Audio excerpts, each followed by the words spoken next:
Hello crafty friends, it's Komenda here again, and today I have a summer page for you in the middle of the winter. Yes, I took some time to create something summery and colorful, and this page is made from scratch, so every embellishment, background I made from scratch, which is what I really like. I'm starting with this mixed media paper from scrapbooked.com. It's a very thick paper, great quality, perfect for layout backgrounds, and I'm adding a little frame around it. I think it's about 3 or 4 centimeters, I don't recall right now, but it's just lightly with a pencil because I will be adding a mixed media layer. I will be creating some sort of a landscape, beach landscape with three distress inks, and I just created those lines to help me navigate. And I'm starting with antique linen color that will be a beach, and I'm just pressing my distress color onto the page, not very firmly because I don't want to have an even coverage. I want to have those kind of stripes. Then I'm moving to tumbled glass distress ink. Those are distress inks, not distress oxide inks. And I moved to broken china, and then I'm using tumbled glass. The tumbled glass is for the sky, broken china is for the sea, and antique linen is for the beach. So I'm quickly creating a landscape. It took me like, I don't know, 3 minutes, and until it's still quite wet. I'm just adding a little droplets of water to add more texture because this ink reacts with water, and I will be able to remove some color using just a clean paper towel. I will be lifting some of the color, so I will have kind of a more texture on top of it. It's not mandatory, you can skip this part. You can create a layout with a rainbow of colors, with gradation of colors using the same technique. You don't have to create kind of a sea and beach landscape. But I was going to scrapbook this cute picture of my daughter holding seashells, and I wanted to play with new dies, so that's why I picked this theming.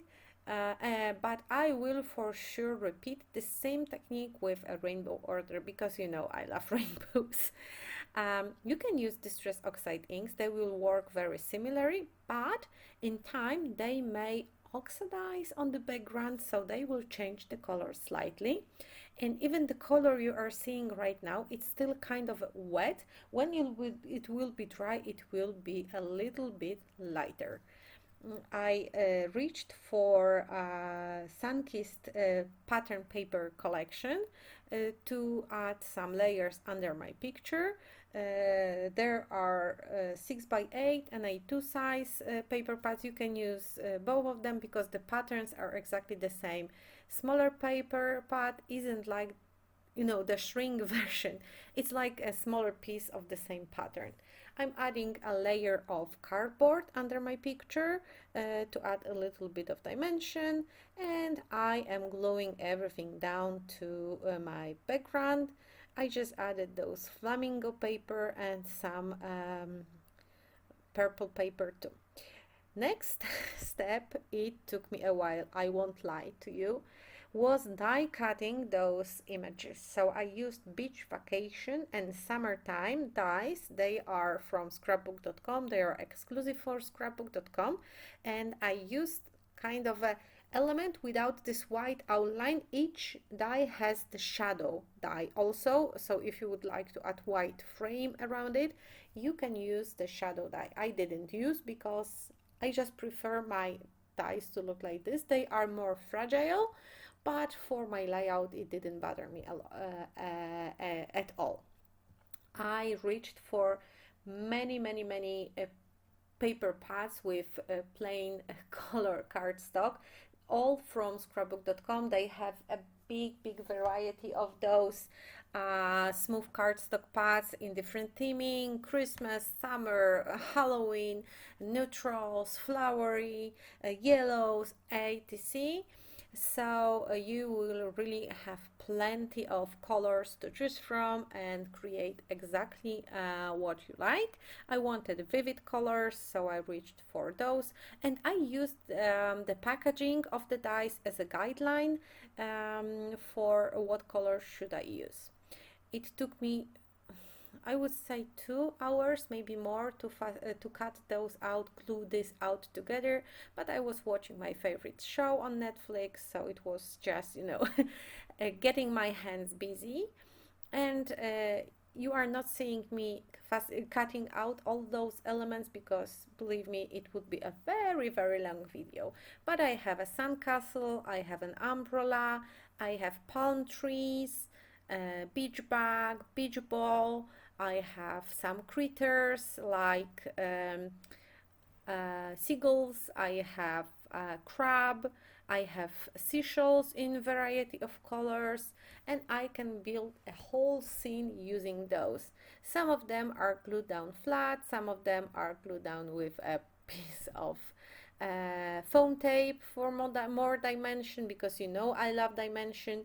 And all on this page, starting from the background paper through all the embellishments, is handmade. So this layout is unique. No one will have exactly the same page. Of course, you can cut out similar elements, try to arrange them the same way, but it won't be 100% identical because I created my own pattern for the background. I'm adding sun, I'm adding seagulls too. So as you can see, my composition is building up, and I'm really happy how joyful, colorful, and cartoonish it looks, because everything is so shadowless. I don't know how to describe it, but you know what I'm talking about, right? I started with the biggest elements like palm trees and umbrella, and then I moved to the smaller ones, and I'm filling up the leftover space with the smallest elements, which in my case are seashells and starfishes. Starfishes? I think. I think this is the plural of the starfish. So I'm just gluing them down around my picture, and I used few colors to cut them out. You can also use few colors to add more, fun to your page. And my seagulls are also up in the sky, and when I was gluing down those seashells, I thought that I have something missing here. And you can probably guess what it is, because the sky is so empty. So I decided I really need some clouds. The sets of dies I was using didn't include any clouds, but I decided to just use whatever dies I had on hand, and I had this set called Rustic Rainbow from Waffle Flowers. I didn't have any dies with clouds from scrapbooked.com, so I decided to use those, and I used the same paper as I used for the background. You could see that the other part is already used. I tried the technique with the smearing the distress inks on the paper. I was trying if it will work on the bigger surface, and it worked. But I still can use the other side of the paper, because no one will see that the back is colored. So you can see that I am reusing my paper, nothing is going to waste. And I ran my clouds few times through the die cutting machine, so I will have more of those to play with. They have 3 sizes, so I have the biggest, medium one, and the smallest one, and I'm arranging them around the sky. Remember not to cross this line between 2 blue shades, because otherwise your cloud will be on the ocean. So I'm just adding them using glue, sometimes foam squares, to build more whimsical design. And those clouds were like a cherry on top. It's time for the title, and for the title I reached for the dies called Fun in the Sun. Those are also from scrapbooked.com. They were a freebie, and I think there are some left in the shop, but hurry up if you want them, because they are running fast and they will not come back anymore.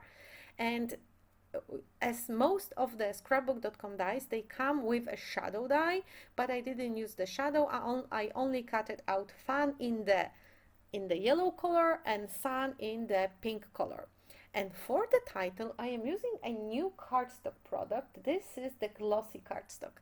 Each page is very thick, so it's really great for titles, because it will hold well, especially if you have smaller letters and words, like in this case my title.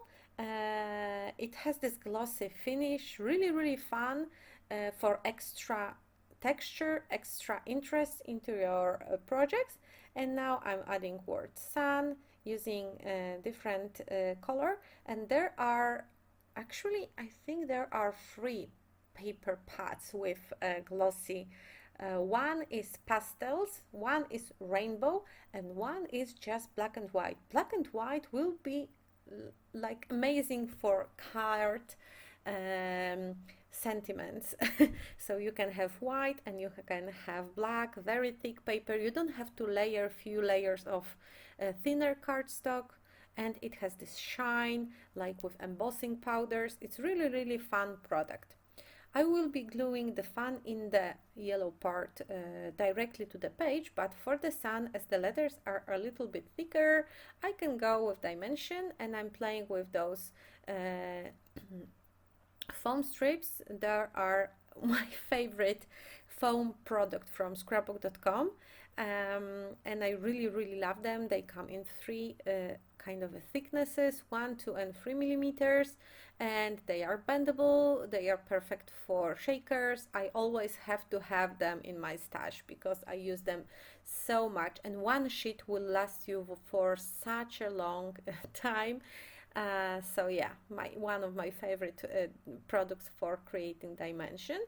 So I have fun in the sun almost ready. And I don't remember what else I added here, because you know the title is done, embellishments are done. I'm just adding glue to the fun in the part. Oh yeah, I added sequins to this page too. At first I finished creating, but I came back and I was like, oh, something is missing here. I just need something like a little bit different. So I decided to add sequins here and there, but I think I recorded this part later, so you will have the whole process of me. Now I'm trying to add dot over the eye. But this new crafty tool with wax tip is really handy. Yeah, I recorded adding those sequins, so I'm using blue sequins on the sky and the ocean, and I think I will use yellowish sequins on the beach. I'm just adding dots of glue, and with this wonderful handy tool, it's so easy to transfer sequins to the desired spot on the project. With my longer nails, thicker nails, I wouldn't be able to do it by hand, so this kind of tool is just perfect. And it has 4 tips, one with the wax tip, one with this pointy tip, one with a little bit spatula so you can lift something, and one for diamond paintings, but you can use it to kind of press some glue because it looks like a needle for making injections. It's empty inside. So I'm almost done. This time for real. I added some sequins. I'm happy with those tiny dots. They look so merry and kind of a playful, and that's it. My page is done. Here are a few close-ups. I will of course include the list of the products I use in the description box, and it will be a lot because pattern papers and papers are like 10 of those dies, so watch out for those. Thank you so much for watching my video. If you would like to never miss any more videos, please subscribe to my YouTube channel. It will help me a lot. Turn on notifications. This is this little bell under each video, so you will not miss any more videos from me. So once again, thank you so much for staying with me, and see you soon. Bye!